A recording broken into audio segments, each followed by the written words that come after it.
Trilogy and save at Trilogy.com. Congratulations to Mary Morrison, Jenny Montgomery, and Brad Means for winning the annual Augusta Magazine Best of Awards. And thank you for once again naming WJBF as the best local TV station. Chief Meteorologist Tim Miller, weather coverage you can count on. The Live Viper 6 Skyview Network, sponsored by Terry Lambert Hyundai. It's staying warm for now, but a big cool down is on the horizon. I'll let you know when the coldest day of the season arrives coming up. Right now on News Channel 6 at 4, a new name for Augusta's military base. Fort Gordon is officially Fort Eisenhower. Plus, preserving history. We're previewing what could be the new home for the Signal and Cyber Museum's artifacts. And a new way to provide scholarships for Columbia County students, where that money's coming from, and the foundation behind it. As News Channel 6 at 4 starts now. Live from Television Park, this is WJBF News Channel 6 at 4.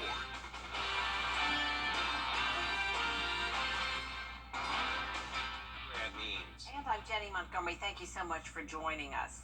Coverage you can count on begins with a new name for a local Army post. For decades, it was known as Fort Gordon. But just a few hours ago, all of that changed. News Channel 6's Tiffany Hobbs, live outside of Gate 1 at the newly named Fort Eisenhower. Tiffany, a lot of history today on post. That's right, Brad. Well, today's redesignation ceremony included music, ceremonial unveilings, and a special guest speaker, Susan Eisenhower, the granddaughter of General Dwight D. Eisenhower. Described as a man of character, General Dwight D. Eisenhower is one of only 2 U.S. presidents reinstated to the U.S. Army after leaving office. Leaders of Fort Eisenhower tell us that today not only marks a name change, but also a move to incorporate the Eisenhower name into training. Susan Eisenhower says she believes her grandfather would have been proud of this honor. And I think he would be extremely pleased that a post like this one, that is so central to the future security of our country, is named in his honor, but he would be thinking about the people who are working here, I can tell you that. October 14th would have been General Dwight D. Eisenhower's 133rd birthday, so this is certainly a very exciting way to celebrate that. Live at Fort Eisenhower, I'm Tiffany Hobbs, WJBF, News Channel 6. All right, Tiffany Hobbs tonight, we appreciate you. Dwight Eisenhower certainly has a rich history in our area. The former president and his family would worship at Reed Memorial Presbyterian Church on Walton Way when they were in town. There's a memorial plaque on the pew where they would sit. And on Easter Sunday, 1954, Eisenhower was on hand to help lay the sanctuary cornerstone. Lots of folks here can still remember that. They can remember him showing up on Sunday morning and worshiping with us. He laid the cornerstone of the sanctuary, and we have some photos of folks who are still here today who were here on that happy, holy day. And the church is proud of its stained glass window that includes an image of Eisenhower, keeping a close eye on his pew. We'll have a lot more coming up on News Channel 6 at 6. A very big day here in the Garden City. The push to raise funds for a new building for the Signal Corps Museum continues. Bria Smith covering the fellowship breakfast this morning. This is the building the Signal and Cyber Museum Society hopes can be the home to artifacts that tell the story of the men and women who have fought for our freedom, based out of what is now Fort Eisenhower. With the renaming of Fort Gordon to now Fort Eisenhower, organizers used this special day to share the message to raise funds for the museum's potential home. The cost of the building, located off-post on Gordon Highway, is about $4 million, and board members say every dollar counts. If we're able to purchase this building, we will be able to put those things that are now in storage at Anniston Army Depot down in Alabama. We'll be able to put all of those things into this museum. So that means things that haven't been seen, that have been in crates, that have been back in the warehouse. We're going to be able to show all of those pieces of history. So far, the society has collected about $500,000 and are still looking for donations. To learn more about how you can donate, visit WJBF.com. In Augusta, Bria Smith, WJBF News Channel 6. The Aiken County Coroner's Office held. Coming up in your Brian for 6 forecast, Brad and Jenny. Miller, thanks. The Columbia County School District is launching its own nonprofit.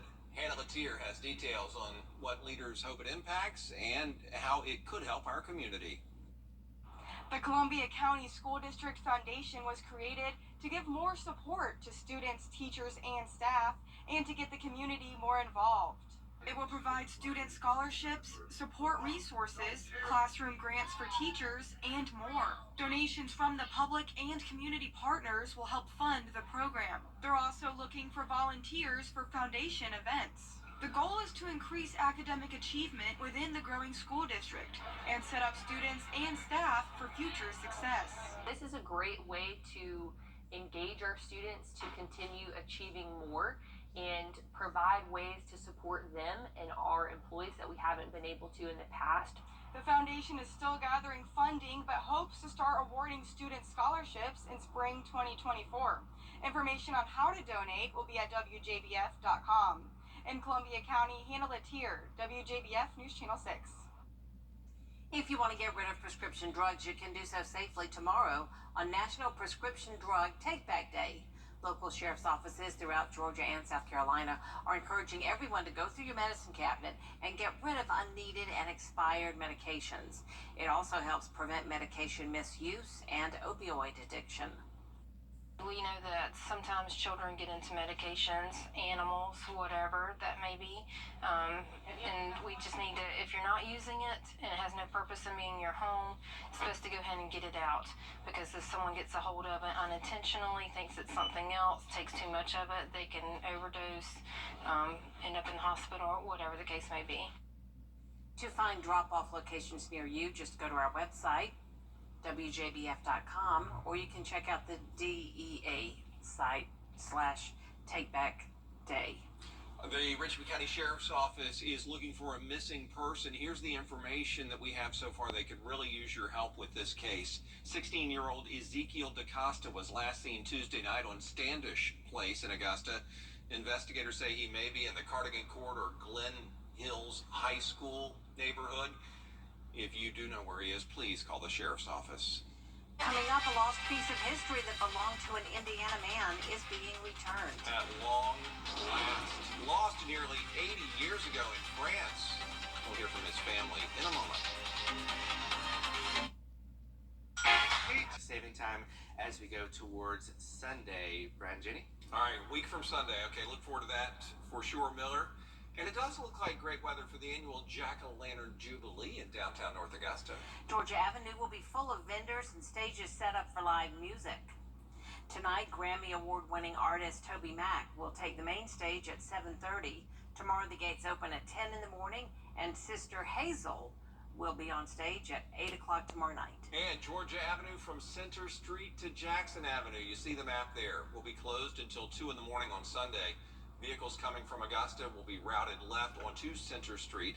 For more information on the free event and a list of all the road closures, just go to this story at WJBF.com. Is visiting the White House on your bucket list? Well, there is a... Good evening, everybody. I'm Brad Means. And I'm Jenny Montgomery. Thanks so much for joining us. Coverage you can count on begins as the local Army post now has a new name. For decades, it was known as Fort Gordon, but just hours ago, that all changed. One more time, Tiffany Denise Hobbs, live outside of Gate 1 on this historic day on post. Tiffany. That's right, Brad. A tremendous turnout this morning. Today's redesignation ceremony had music, ceremonial unveilings, and a very special guest speaker, Susan Eisenhower, the granddaughter of General Dwight D. Eisenhower. Today and henceforth, we operate under the banner of Fort Eisenhower. Leaders of the newly named Fort Eisenhower tell us that today not only marks a name change, but also a move to incorporate the Eisenhower name into training. Absolutely. We will absolutely make sure that we are incorporating, his namesake into training so that they understand, especially our cyber signal folks, they understand where it started. And how we got from where we were to where we are today. Serving in the military was Ike's choice. Ms. Susan Eisenhower says she believes her grandfather would have been proud of this honor. And I think he would be extremely pleased that a post like this one, that is so central to the future security of our country, is named in his honor. But he would be thinking about the people who are working here, I can tell you that. That's just the way he was. Described as a man of family and purpose, General Dwight D. Eisenhower is one of only 2 U.S. presidents reinstated into the U.S. Army after leaving office. Fort Eisenhower is the last military base to be renamed in the country. Part of a push to rename Department of Defense facilities named after Confederates. And this community just rallied around this name. So that's another reason why I'm happy, because it was such a choice amongst those wearing green and those wearing ties. When I talk to the mayors of North Augusta, of Grovetown, of Augusta, we are all in this absolutely together. It gives us something that we can unify our community behind and continue to live under the model that General and President Eisenhower set. Admiral Howard calling this a wonderful day. As an African American, I can tell you, this man is a commander-in-chief. What he did in Little Rock, guarding those 9 kids, to uphold the Supreme Court decision to integrate schools, resonates with me. Ms. Eisenhower tells us she feels certain her grandfather would see this moment as a commitment to the future of the nation. It's a new step forward for our country, to begin to understand that there are always great traditions, but we have to move into the future, and we move into the future as the United States of America. Now, October 14th would have been General Eisenhower's 133rd birthday. Today's redesignation ceremony is certainly a very exciting way to celebrate that. Live at Fort Eisenhower, I am Tiffany Hobbs, WJBF, News Channel 6. Tiffany Hobbs, it has been great working with you. Great story today. Absolutely, just a first-class human being from a wonderful Augusta family. We'll miss you so much. Gonna spread her wings for sure. Look for her on the silver screen in the coming years. Fort Eisenhower is named for the nation's 34th president, who was a frequent visitor to the Garden City. His love of golf brought him here, and his love for the Lord brought him to a local church when he was in town. George Escala has the story. Some might bless out the renaming of Fort Gordon to Fort Eisenhower, but not at Reed Memorial Presbyterian Church. I think for the folks of this congregation, they were pleased and proud that this was a place of welcome and hospitality, and a place where the president felt like he could come and worship. Ike goes way back with ties to this church, back into the 40s, I guess. Augusta National was the reason Eisenhower came to Augusta in 1948, and the reason he would visit another 45 times. And from there, he found his way to the Walton Way Church. He started coming to Reed whenever he was in town, and he and Mamie would come sit in this pew, and they'd have 2 Secret Servicemen with them. Longtime member Gene Clark even got to sing hymns with the nation's 34th president. Did I? Yes, many times. Many times. What was that like? It was awesome.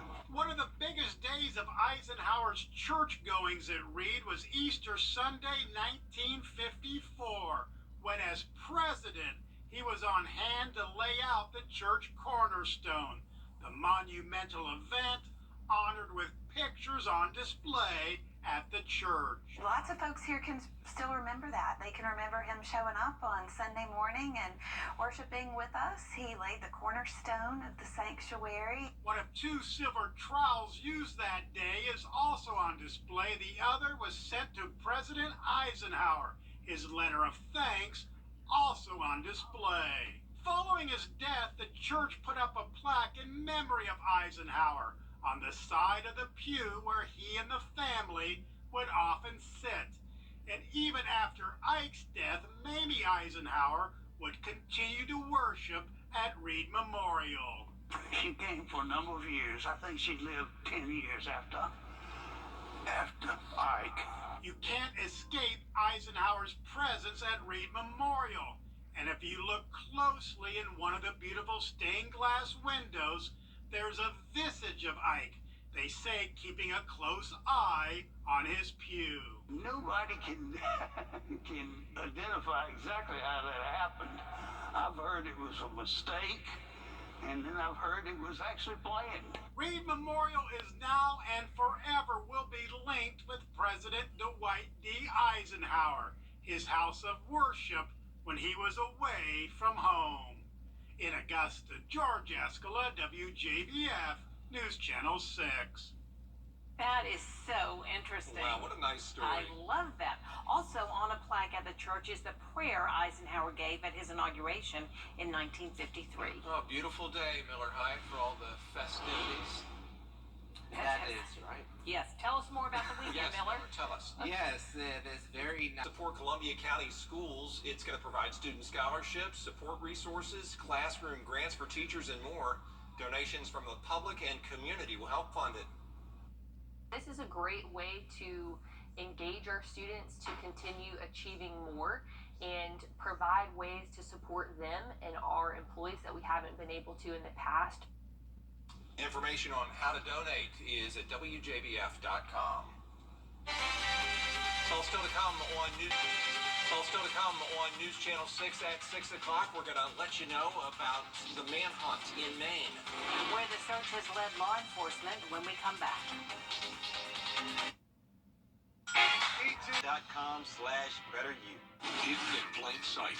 News Channel 6's in-depth look at child trafficking in the CSRA. We have to have those conversations because it's out there. Catch up on what you missed now at WJBF.com/hidden in plain sight. Happy 70th, WJBF, from our family to yours. After you've been in. A triple murder conviction has found 3 gang members guilty of a 2020 murder. Kenneth Green Jr., Kendrick Green, and Torjay Tanksley have been found guilty of the murder of Donnell Graham. All 3 have been given life sentences. A shelter-in-place order has been lifted up in Maine as police continue to search for the suspect in that mass shooting that happened this week. Robert Card, accused in the shooting, killed 18 people and injured 13 others at 2 locations in Lewiston, Maine, officers say. They're searching the area around the clock, focusing now on a river in the town of Lisbon, where Card's car was found abandoned. It was running with the door open. We'll be right back. Announcing this